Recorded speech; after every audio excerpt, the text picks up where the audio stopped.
Welcome Prince Institute. Legal matter, latest matter. The Hindu News, 26th May 2020.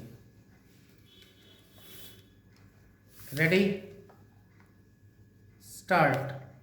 A feature of public life in Tamil Nadu in the last 3 decades has been indiscriminate institution of criminal defamation proceedings against opposition leaders and the media.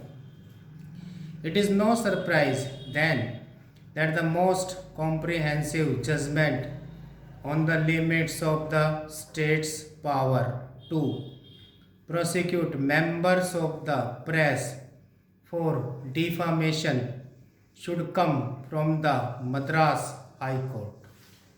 The verdict of Justice Abdul Qaddus, causing a series of defamation complaints filed since 2011-12, is remarkable for applying a set of principles that would firmly deter the hasty and ill-advised report to state-funded prosecution on behalf of public servants.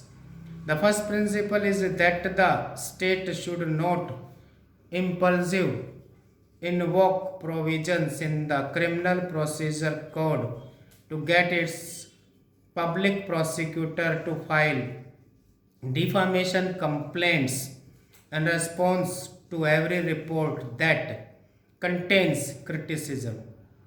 The court deems such impulsive actions as amounting to throttling democracy. It advises the government to have a higher threshold for invoking defamation provisions.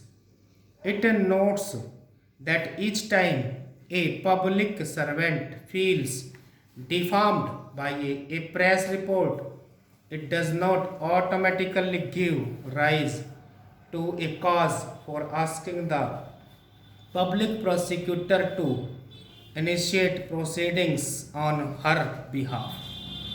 The statutory distinction between defaming a public servant as a person and as the state itself being defamed has to be maintained.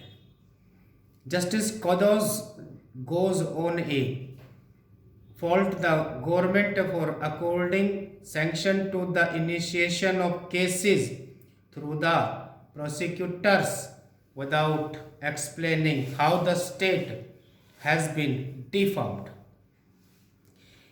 He cautions prosecutors against acting like a post office, nothing that their role is to scrutinize the material independently to see if the offense has been made out, and if so, whether it relates to a public servant's conduct in the course of discharging official functions or not before filing a complaint.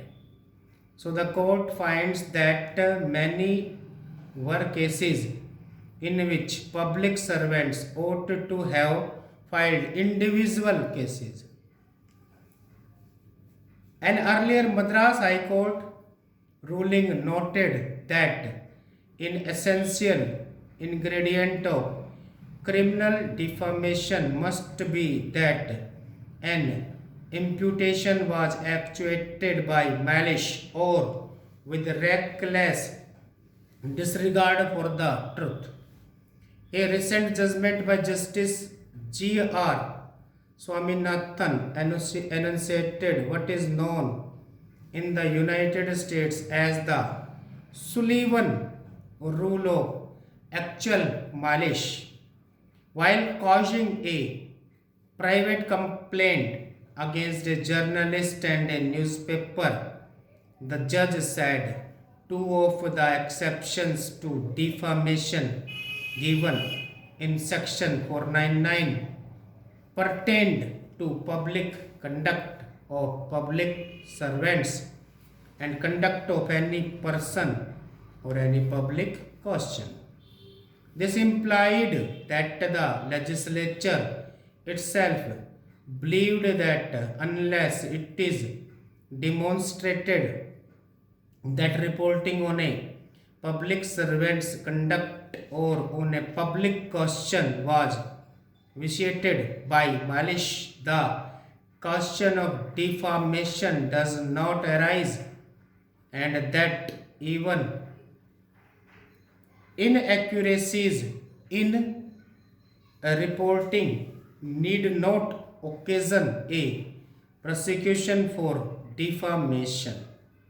Within a matter of days, the High Court has struck two blows for free speech and press freedom.